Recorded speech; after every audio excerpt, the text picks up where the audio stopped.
The pipette, a humble yet indispensable laboratory tool, has a rich history spanning centuries. Let's embark on a journey through time to unravel the fascinating story of the pipette. Micropipettes are an essential part of any scientific research lab. It has been used for almost every scientific or research experiment. This device has greatly facilitated the life of the scientific community around the world. But from where these pipettes were originated and how was it invented? Let's take a look at the history and development of this amazing scientific instrument. In the 17th century, when Andreas Libavius, an alchemist and physician, described a glass tube with a bulbous end. This early design served an early precursor to the burette and pipette, although its purpose was more alchemical than scientific. This device served to measure the amount of chlorine in dyes used in the dyeing art. In early 1800, a French chemist François-Antoine-Henri Descroiselles developed Berthollimeter and alkalimeter. He created a new version of this in 1806 to be able to measure the volume of alkaline substances in liquids. Descroiselles gave it the more explicit name of alkalimeter. The major advancements started from the 19th century, where chemists and biologists recognized the need for precision in liquid measurement. The evolution of the pipette gained momentum with the work of scientists like Franz von Soxhlet and Franz Mohr, who developed versions of graduated glass tubes for accurate volume dispensing. Wilhelm Ostwald, a Nobel laureate in chemistry. In the late 19th century, he refined the design, introducing the Mohr pipette, which featured a graduation scale for improved accuracy. This marked a significant leap in the standardization of liquid measurements. The Carlsberg pipette was developed in Denmark in the 1930s. Scientists make their own pipettes by heating a fine glass tube over a flame and pulling them to make a capillary with a constriction, which sets the volume. They are accurate down to 1 microliter, but fragile, hard to keep clean, and require researchers to use their mouths to suck up the samples. Even the use of filters to keep from picking up toxic or infectious liquids was not a safe precaution. In the 1940s, French chemist and microbiologist Louis Pasteur made his mark on the pipette's history. His discovery of glass pipettes transformed the way of liquid transfer method in the laboratory. His contribution came in the form of the Pasteur pipette, a slender, elongated tube with a tapered end. This design proved especially useful in biological and medical research. These glass pipettes were handheld devices which simplified the liquid transfer process by reducing the risk of high contamination. This marks the end of any significant difference in the manual pipette. A German physician, Heinrich Schnittger, created the first micropipette prototype in the 1950s based on Pasteur's invention. During his research, he was frustrated with the process of pipetting small volumes repeatedly through glass micropipettes. Schnittger decided to develop a prototype of a similar instrument with a removable plastic tip and a spring-loaded piston. In the year 1957, Heinrich Schnittger invented the first-ever micropipette at the University of Marburg, Germany. The mid-20th century witnessed the emergence of automatic pipettes, a game-changer in the laboratory.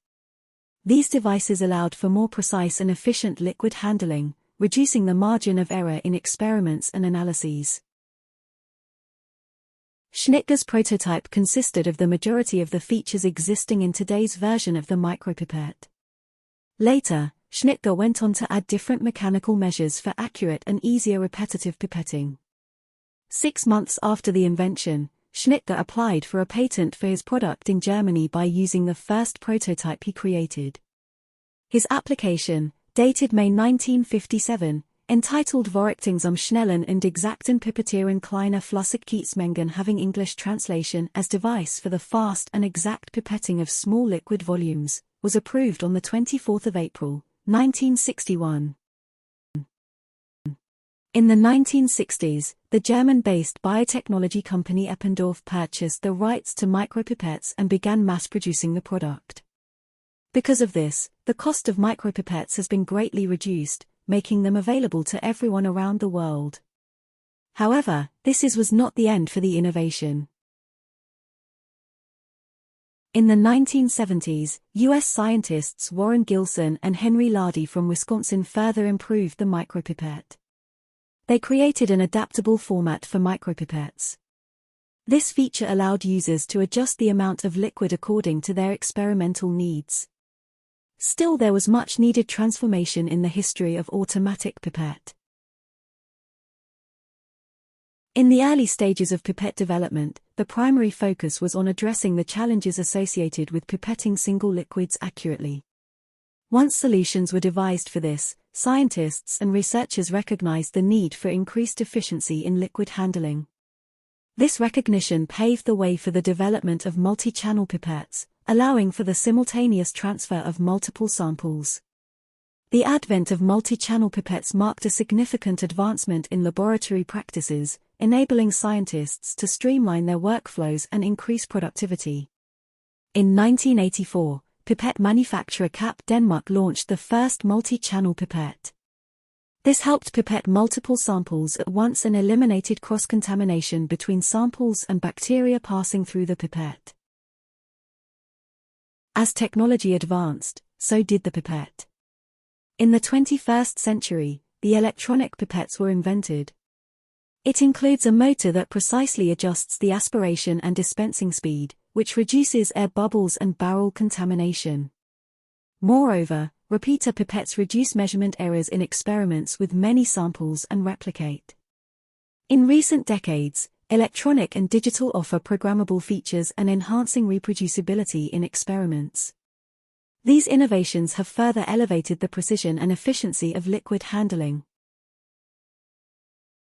Today, pipettes exist in diverse forms, ranging from classic manual models to sophisticated electronic and robotic versions.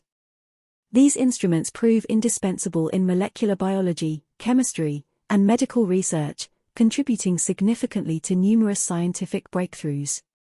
The evolution of pipettes traces back to their invention by pioneers such as Louis Pasteur and Heinrich Schneider. Throughout the years, scientists have tirelessly worked to overcome the limitations associated with micropipette designs.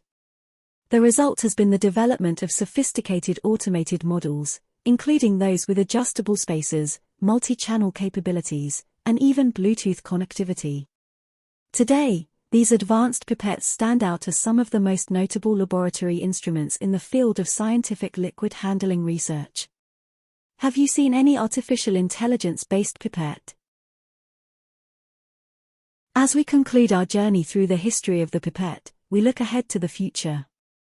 With ongoing advancements in technology, the pipette will undoubtedly continue to evolve, ensuring that scientists have the tools they need for accurate and reproducible research. Let us know if you know of any unusual pipettes that you believe people may not have encountered before. Thanks for watching.